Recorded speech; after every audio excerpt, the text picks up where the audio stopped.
Nabi ko na kanina, mahal. Kapag sinabing actually dati bumibili ako ng mga healthy food na talaga ang mamahal, hundreds pesos, thousands sometimes, 'di ba? 'Yun ang ano, but sa inyo po, paano niyo binabalanse yung healthy plus, pricing natin?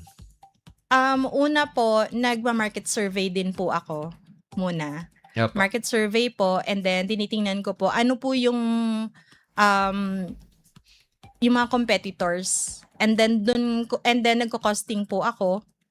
And kaya naman pala ibigay.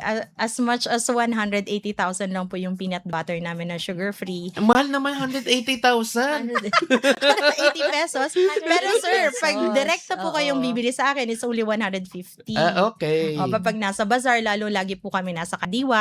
Ang mga nandun po ay mga senior citizens, mga PWD. So, binababaan po namin yung price po namin. And even po Okay. yung pancake mix po namin na sugar-free, made from coconut flour po. But ang tanong ko doon, syempre ano tayo, sabi niyo kasi kanina off-air, ano pa lang kayo, home base pa lang. Kapag linabas niyo po sa ano yan, sa for example, kumuha na kayo ng space sa mall, sa ano, kakayanin pa ba yung pricing ninyo, yung ano, pricing ninyo dun sa yung profit margin niyo, hindi ano, hindi ano to, mabababa yung profit margin ninyo? Actually, sir, pag nag-mass production po kami, mas mababa pa po. Kaya pa po namin magbigay ng mas mababa pa. Kasi as of now, since home-based pa, medyo mataas pa yung pricing ng raw mats namin because hindi pa namin nakukuha talaga yung pinaka-distributor's price from the Okay. supplier.